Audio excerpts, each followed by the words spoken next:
Good morning, students. Today we are going to start with chapter number 1, the death penalty. This is a story of the Sultan who was good for his subjects but completely relied on his wazir for his every decision. At the end of the story, he died because of one of his unjust decision.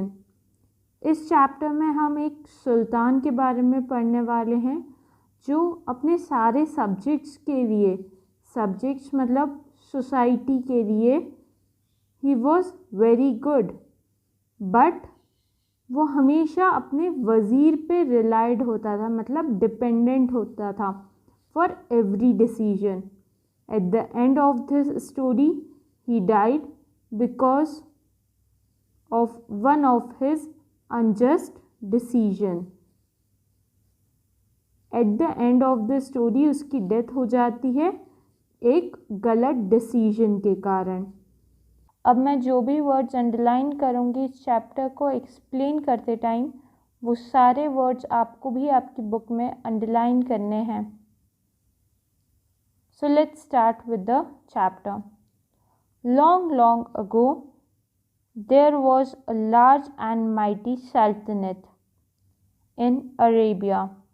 It was prosperous as most of the people were traders who led large carava to other places and traded goods for a good profit. The Sultan too was a good ruler. He looked after his subjects well. However, he was a little crazy in the head. He sought the advice of his wazir on all matters, big or small, and it made him take some decisions which he did not really mean to take. काफ़ी साल पहले Arabia में जो society थी, जो people थे, वो trade करते थे. वो अपने लार्ज कारवांस पे गुड्स एक प्लेस से दूसरी प्लेस पे सेल करते थे टू अर्न प्रॉफिट. और वहाँ का जो सुल्तान था वो एक अच्छा रूलर था, गुड रूलर था, बहुत अच्छा रूलर था. वो अपने सारे सब्जेक्ट्स का ध्यान रखता था, उसकी पूरी प्रजा का वो ध्यान रखता था. वो हमेशा से अपने वज़ीर के एडवाइस लेता था to take all the decisions, big और स्मॉल, सभी तरह के डिसीजंस लेने के लिए अपने वज़ीर से एडवाइस लेता था. So underline the word in this paragraph, prosperous and Karawa. Okay, next paragraph. Unfortunately, the Sultan was a worried father. The young prince was suffered a stroke of paralysis, so he was crippled. The disease was so acute that he was unable to sit up in the bed even. His illness was a cause of great anxiety for the Sultan. Naturally, he was anxious about who would ascend the throne after him. Okay, in this paragraph, सुल्तान एक अच्छा ruler था, पर वो एक worried father था. उसे बहुत ज़्यादा टेंशन था. उसे किस चीज़ का टेंशन था? He was having tension about the young prince because young prince को एक paralysis stroke था and he was crippled. cripple का मतलब होता है not able to walk. The disease was so acute. जो disease था paralysis का वो बहुत acute था, मतलब severe था, that he was unable to sit up in the bed even, मतलब वो बैठ भी नहीं पाता थे उठ के. जो यंग प्रिंस थे वो उठ के बैठ भी नहीं पाता था. His illness was so cause of great anxiety for the Sultan. जो प्रिंस की इलनेस थी, उस इलनेस की बहुत ज़्यादा टेंशन थी सुल्तान को, बिकॉज सुल्तान के बाद यंग प्रिंस ही थे जिन्हें एसेंड ऑफ द थ्रोन संभालना था, मतलब जिन्हें सुल्तान के बाद नेक्स्ट किंग बनना था, नेक्स्ट सुल्तान बनना था.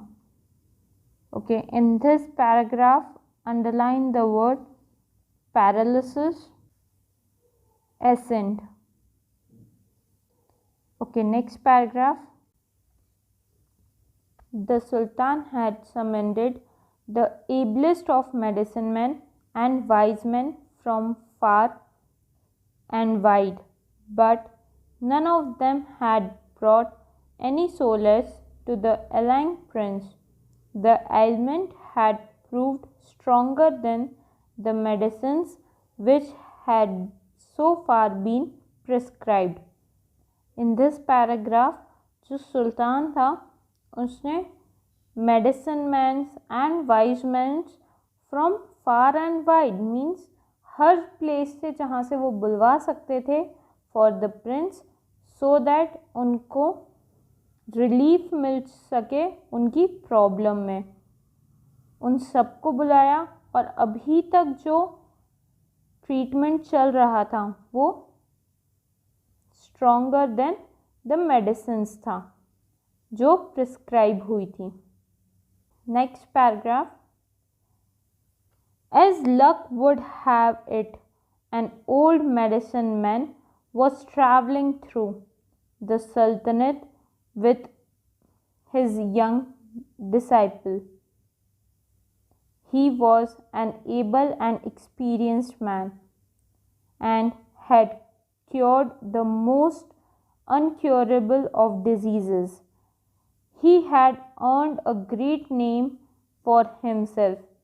His disciple, named Khalil, was an able pupil of an able teacher. The teacher too had taught him all fine nuances of his trade.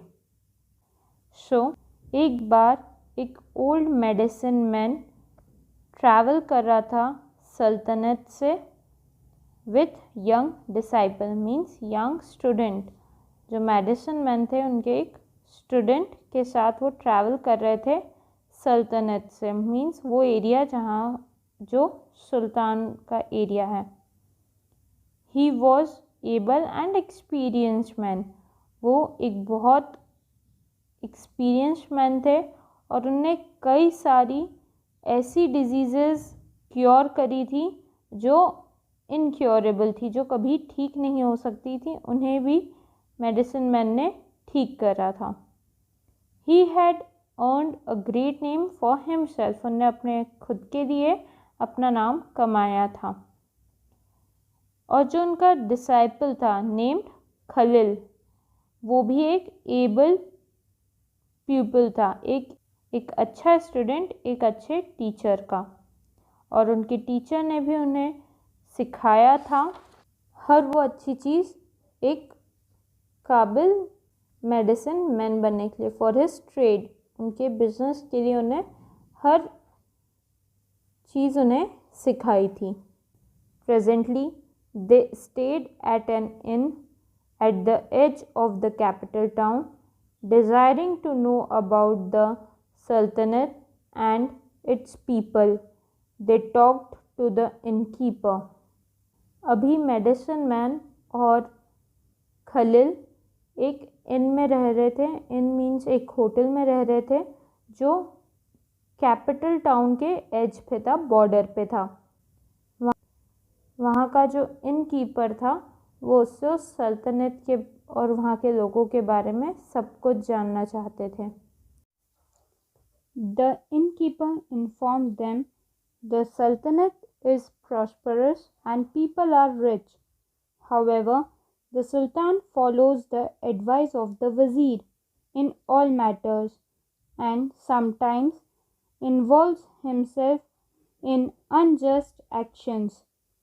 God has rightly punished him for his craziness, as the prince has suffered a stroke of paralysis whom nobody has been able to cure.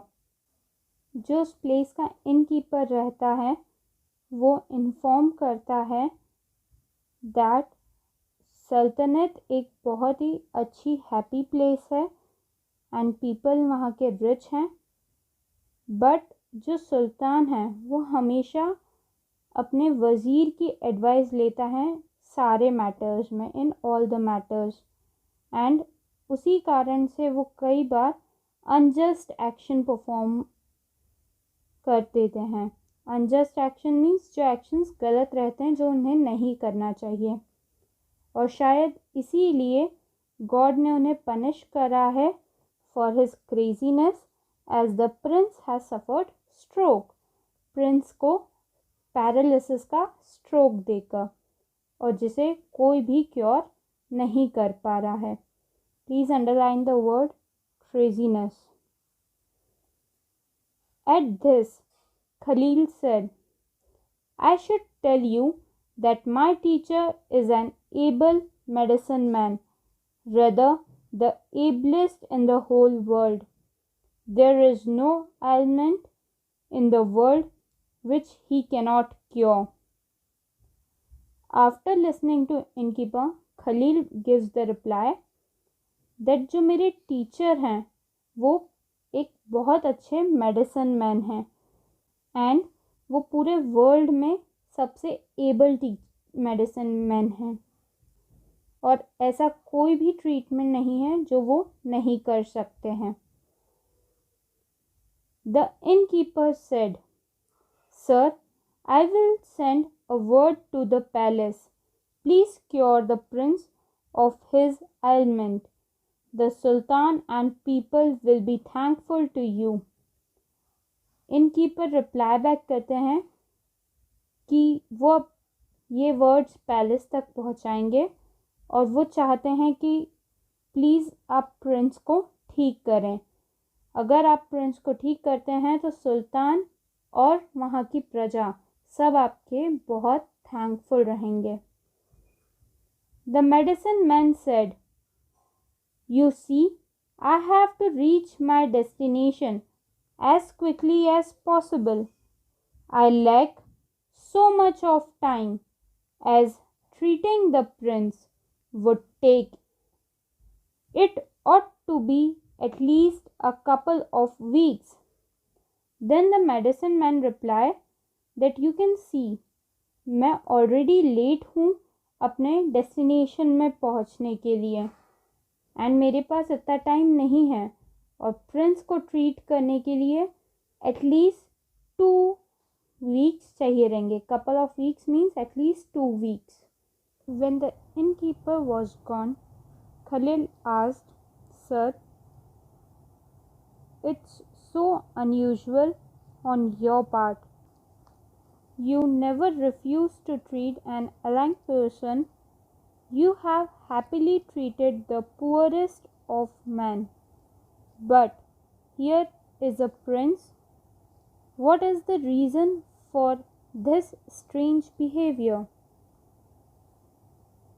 जब innkeeper वहाँ से चला जाता है, खलील अपने sir से पूछता है दैट ये चीज़ आप कभी नहीं करते हो कि आप रिफ्यूज़ कर देते हो किसी भी ज़रूरतमंद इंसान को ट्रीट करने से.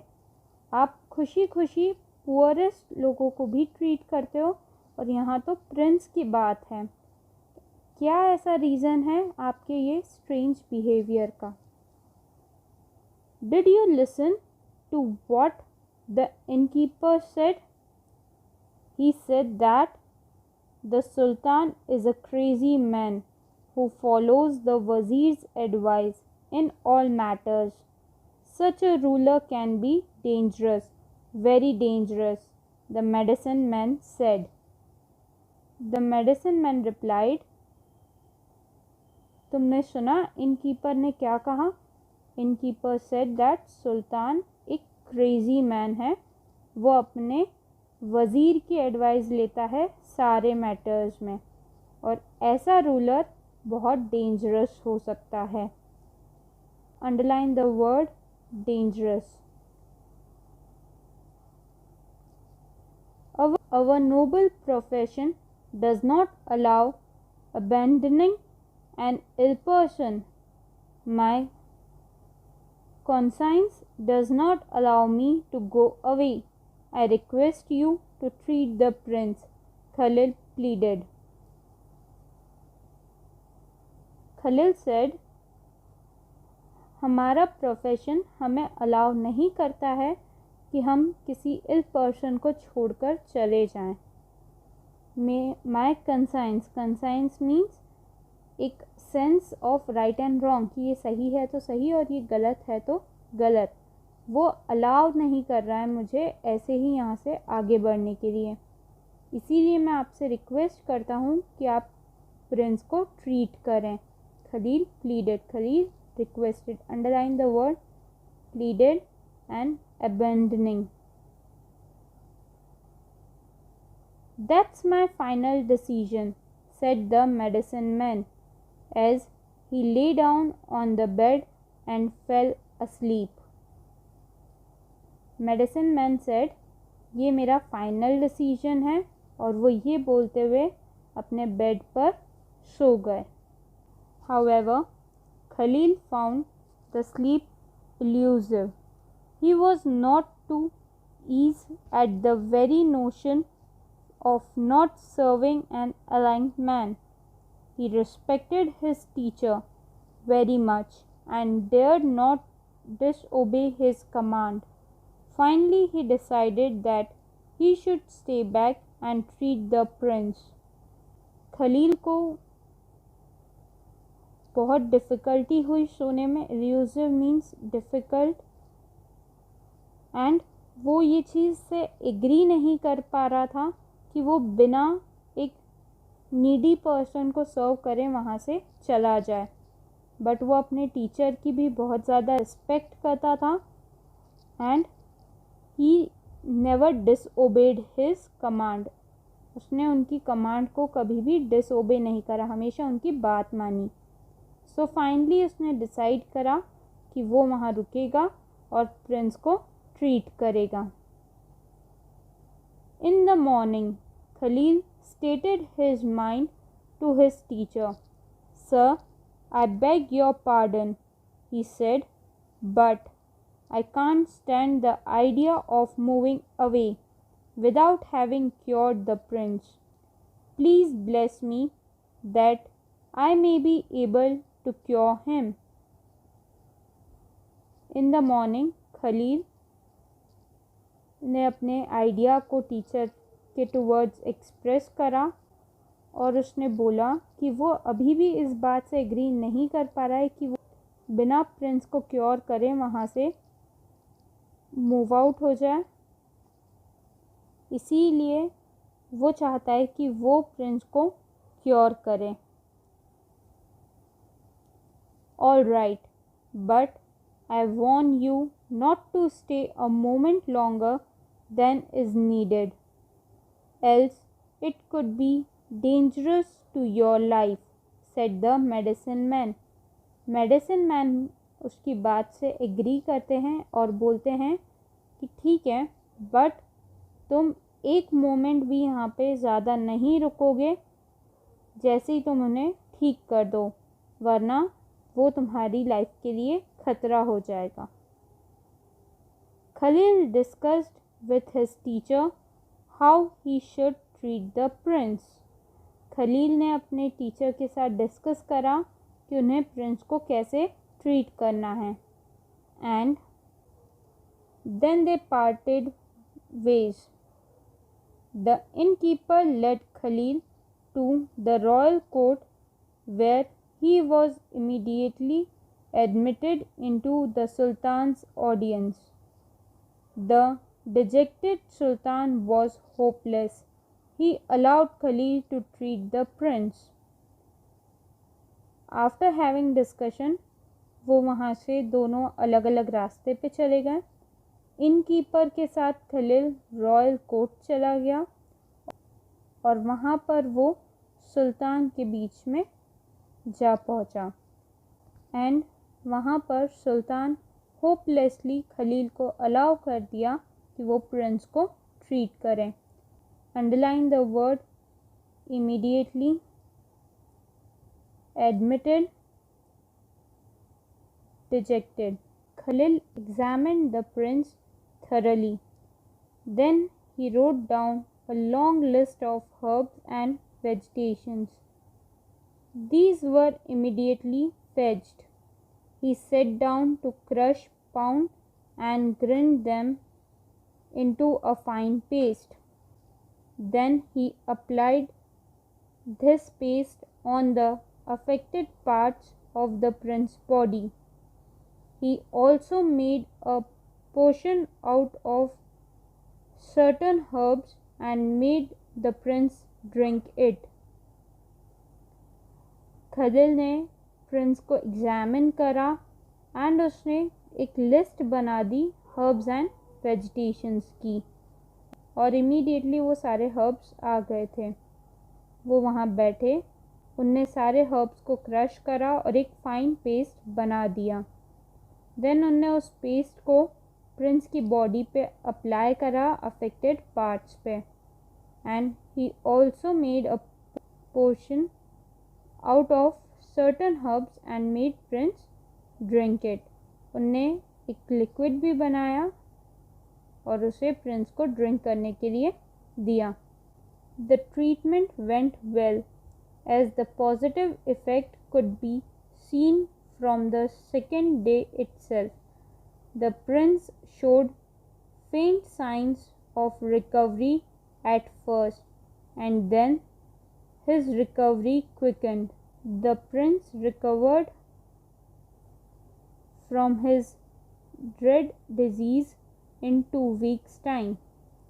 The Sultan was all joys. He showered the most fabulous favors on Khalil.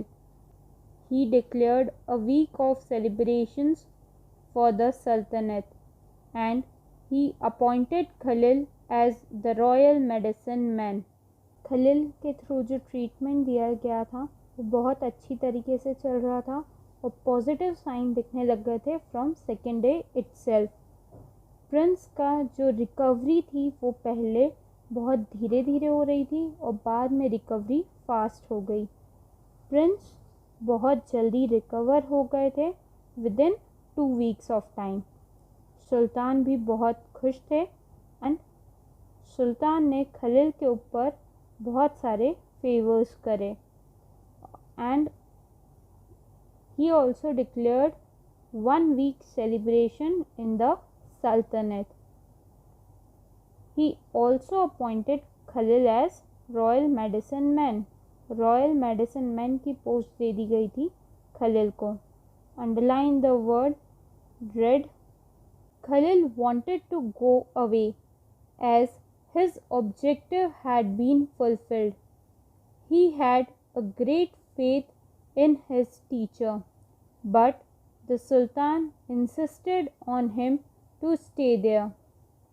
Moreover, Khalil too was attracted to the comfortable and luxurious royal life. Finally, he decided to stay. Khalil वहाँ से जाना चाहता था because उनका objective complete हो चुका था and he was believing in his teacher. But सुल्तान ने उन्हें इंसिस्ट करा कि वो वहाँ रुके and Khalil was attracted to the comfortable and luxurious royal life. Khalil वहाँ की रॉयल एंड लग्जूरियस लाइफ से अट्रैक्ट हो गए और उन्होंने डिसाइड करा कि वो वहाँ पर स्टे करेंगे। Underline the word insisted, comfortable, luxurious. Khalil was an intelligent fellow.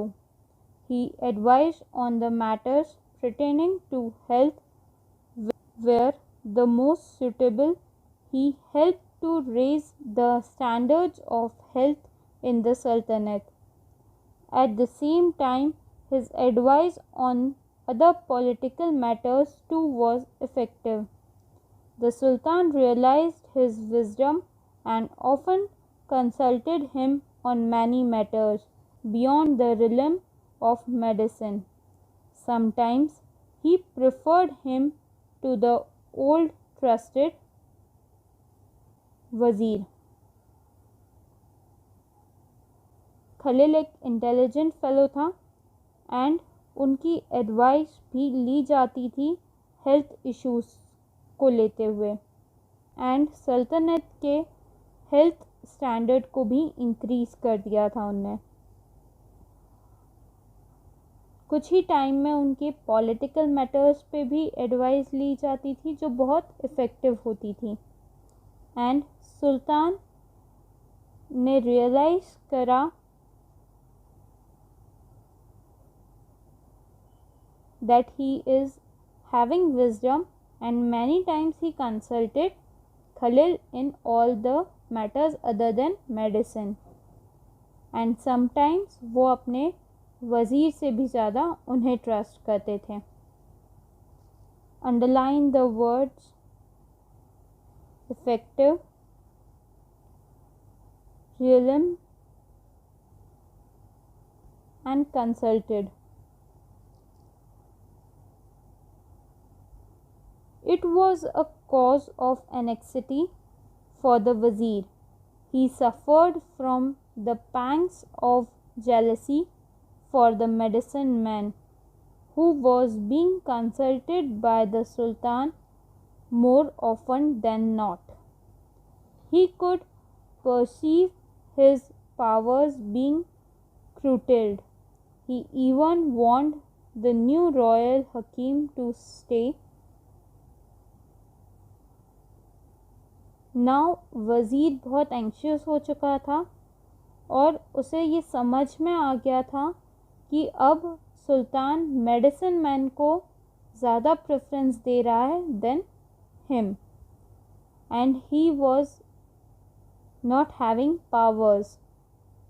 उसने रॉयल हकीम को भी वॉर्न किया था within his limits but Khalil had begun to taste the power and he gave him untold joy. He was in no mood to listen to any warning. On the other hand, the Wazir was determined to regain his eroded prestige. Khalil ने royal हकीम को भी अपनी limits में रहने के लिए Warne कर दिया था। was able to taste his powers and उसे बहुत खुशी मिलती थी। वो किसी और की वार्निंग सुनने में भी इंटरेस्टेड नहीं रहता था and on the other hand vizier was trying to get his powers back. The vizier, a clever fellow, began to ill-advise the Sultan. He carefully began to arouse him against Khalil. Whatever advice Khalil rendered to the Sultan, the Wazir would say, "Sir, I can perceive an evil design in this advice of the royal Hakim. This will harm you. He appears to be a spy to me. You see how he has controlled your mind." वज़ीर एक clever fellow था और वो इल advice देना start कर चुका था सुल्तान को। वो कई बार खलील की एडवाइस के अगेंस्ट जाता था और सुल्तान को कहता था कि खलील की एडवाइस में कुछ ईविलनेस है, कुछ गलत है और ये आपको हार्म करेगा। And he was trying to control the mind of सुल्तान। The Wazir would also use his faithful servants and make them speak to the Sultan against Khalil. He also accused Khalil of taking undue advantages of his position. वज़ीर कई बार कुछ servant से भी सुल्तान के पास खलील के against complaints करवाता था कि वो अपनी पोजीशन का गलत फ़ायदा उठा रहा है। Even untruth appears to be true when it is repeated again and again. Initially, the Sultan did not heed to such opinions, but when such accusations became the usual norm, he grew suspicious. The Wazir exploited his situation and turned the Sultan completely against Khalil. The Sultan came to believe that Khalil was indeed a spy and deserved the death penalty. He was taken prisoner and was brought before the Sultan in fetters. वज़ीर ने बहुत कोशिश करी और बार बार यही चीज़ सुल्तान के mind में रखी कि जो खलील है वो एक स्पाई है और वो यहाँ पे सब कुछ ख़त्म करने आया है। जब ये चीज़ बार बार सुल्तान को बोली गई तो वो भी इस बात से एग्री करने लग गए और उनने डिसाइड करा कि खलील को डेथ पेनल्टी दी जाएगी और उनने उसे प्रिजन में डाल दिया। And after that he was bought and fetters. Fetters means उनके हाथ और पैर चेन से टाई कर दिए गए थे। Khalil remembered what his teacher had said about the Sultan, but it was too late to do anything. The Sultan did not listen to what he had to say. He simply commanded the guards, "Take him away and behead him." Before that, "O medicine man, do you have any last wish?" Khalil को अपने teacher के words याद थे जो उनने कहे थे सुल्तान के लिए, बट वो अब कुछ भी नहीं कर सकता था, वो बहुत लेट हो चुका था। Even sultan was not listening to him. Sultan simply said to the guards, take him and behead him. Behead means उसका हेड अलग कर देना।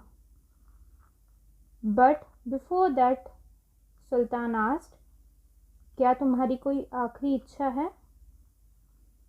Sir, I do have a wish. Speak it and it should be the one which I can fulfil just now, for you have to die soon, the sultan commanded. Khalil बोलता है, हाँ मेरी एक इच्छा है। देन द सुल्तान से, बताओ क्या इच्छा है तुम्हारी, और ऐसी इच्छा बताना जो मैं अभी पूरी कर सकूं, क्योंकि तुम्हें मरना है जल्द ही। Sir, I have been your faithful servant. I have served you earnestly all these days. I was in your service.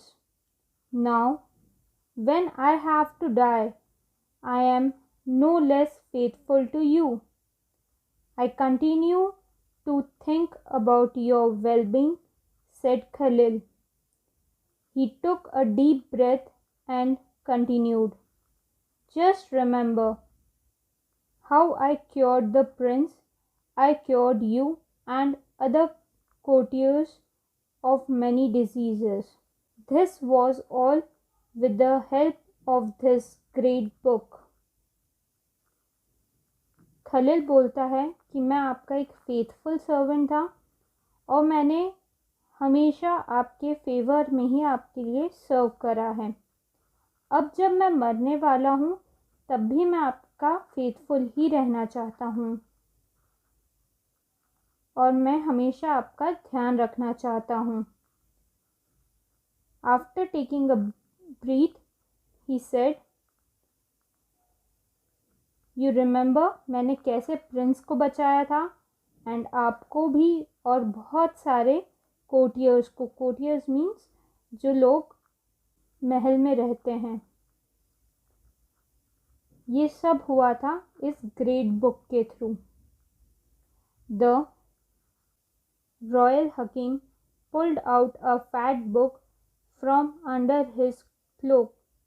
Showing it, he said, "Whenever I have to treat a person, I just refer this book, and it tells me what medicine to give. If you have this book, you don't need any medicine man. You can treat all diseases with this book. I gift it to you because I wish you may remain healthy all your life." Medicine man ने एक fat book निकाली और वो दिखाते हुए उसने बोला कि मैं सभी लोगों का इसी बुक से ट्रीटमेंट करता था। इस बुक में सारे ट्रीटमेंट दिए हुए हैं। अगर मैं आपको ये बुक दे देता हूँ तो आपको कोई मेडिसिन मैन की ज़रूरत नहीं रहेगी। आप सभी डिजीज़ेस को इस बुक से ट्रीट कर सकते हैं और ये बुक मैं आपको गिफ्ट करता हूँ क्योंकि मैं चाहता हूँ कि आप हमेशा हेल्दी रहें। Khalil handed over the book to the Sultan and said, "Just go through this book while I am being sent to gallows. Ask your guards to bring back to you my served head on a platter, and it will answer my query that you might have about the book or any other thing." Khalil ने वो book सुल्तान को दी और बोला कि आप इस book को पढ़िए और तब तक आप मुझे गैलोज भेजिए। गैलोज वो प्लेस होती है जहाँ पर क्रिमिनल्स को हैंग किया जाता है। और आप आपके गार्ड्स को बोलिए कि वो मेरा हेड लेकर आपके पास आए ताकि मेरा हेड आपकी सारी क्वेरीज के आंसर दे देगा रिलेटेड टू द बुक और any other thing. The sultan signaled to the guards to take Khalil away. He then started to turn leaf after leaf of the medicine book. As he turned pages, he had to apply saliva to the pages for which he had to put his index finger into his mouth again and again. सुल्तान ने guards को signal दिया कि वो खलील को लेके जाए और वो एक एक कर लीव्स टर्न करने लग गया मेडिसिन बुक की। जिस तरह से पेजेस टर्न करते हैं तो वो अपना सलाइवा उन पेजेस पे लगाकर उन्हें टर्न करने लगा और इंडेक्स फिंगर को अगेन एंड अगेन माउथ में लेता सो दैट वो अपने सलाइवा से पेजेस को टर्न कर सके। By this time, the served head of the medicine man was brought into the royal court. The Sultan was feeling dizzy, so he decided to ask the head, "I am feeling giddy. What can be the reason?" जब तक सुल्तान pages turn कर रहा था तब तक medicine man का head वहाँ पर लाया गया और सुल्तान भी डीजी फील करने लग गया। डीजी मीन्स चक्कर आना। उसने हेड से पूछा that I am not feeling good, इसका क्या कारण है? To the astonishment of all those present the head gave out a long historical laughter. "Ha ha, you deserve it. Oh ungrateful Sultan, you deserve it. I served you honestly, but you listened to the wicked Wazir, who misguided you. You deserve punishment, as you are not worthy of the high post that you hold. You have put to death a loyal medicine man, and you too deserve death, because you have been unjust as a ruler and as a man. You have returned evil for good. You are also dying with me. You have only a few breaths left now. वहाँ पर जो भी लोग present थे उन सब के लिए ये एक शॉक था, बिकॉज हेड बहुत लाउडली हंसने लग गया and he said, you deserve it Sultan, you deserve it, because मैंने तुम्हें ऑनेस्टली सर्व करा, बट तुमने उस वज़ीर की बात मानी जो तुम्हें हमेशा गलत राय देता था। तुम पनिशमेंट डिज़र्व करते हो क्योंकि तुम इस पोस्ट को डिज़र्व नहीं करते हो। तुमने एक लॉयल मेडिसिन मैन को डेथ दी है, अब तुम भी डेथ डिज़र्व करते हो, बिकॉज तुम एक अच्छे रूलर नहीं हो। जो इंसान बुरा करता है उसे इन रिटर्न बुरा ही मिलता है, तो तुम भी मेरे साथ मरने वाले हो। तुम्हारे पास अब कुछ ही ब्रीथ्स बची है। Underline the word astonishment. The Sultan was shocked to hear these. How can I die? He restored. Sultan shock में था कि मैं कैसे मर सकता हूँ। The head laughed out loudly and said, the book in your hand is the death book. I asked you to go through this book, and you started to turn its leaves one by one. In doing so, you had to apply saliva from your mouth. On the edges of the book is applied a deadly poison. The head again laughed and said loudly, जो book तुम्हारे हाथ में है वो एक death book है। मैंने तुमसे बोला था कि इस बुक को अच्छे से पढ़ना, एंड जब तुमने उसके लीव्स टर्न करे वन बाय वन, तब तुमने अपने माउथ से सलाइवा लगाया और बुक की एजेस पर एक डेड पॉइजन अप्लाइड था। You have unknowingly licked, now you are dying right now with me, good bye. With these words, the head fell silent. The Sultan found dizziness growing very severe. He was having acute pain in his chest too, and in no time he fell down from the throne and rolled on the floor like a fish out of water. All this while, the nobles and the courtiers looked on in disbelief and astonishment. Medicine man ने बोला, that तुमने उसे लिक करा, तुमने उसे अपने अंदर consume करा, और इसीलिए अब तुम भी मरने वाले हो मेरे साथ, गुड बाय। इन्हीं वर्ड्स के साथ हेड साइलेंट हो गया और सुल्तान को भी डिजीनेस होने लग गई बहुत ज़्यादा। थोड़ी ही देर में उसे चेस्ट में एक्यूट पेन हुआ, माइनर सा पेन हुआ, और इन नो टाइम वो भी नीचे गिर गए और ज़मीन पर रोल होने लग गए, जैसे फिश को पानी से बाहर निकालते हैं वैसे। ऑल दिस वाइल, तब तक सभी नोबल्स एंड कोर्टियर्स, मतलब जितने भी लोग वहाँ पर प्रेजेंट थे, वो विश्वास ही नहीं कर पा रहे थे और शॉक में ये सब चीज़ें देख रहे थे। Underline the word dizziness.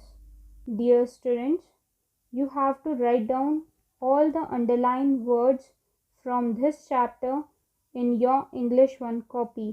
आपको सारे वर्ड्स जो हमने अंडरलाइन करे हैं वो आपकी इंग्लिश 1 की फेयर कॉपी में नोट डाउन करने हैं। Thank you.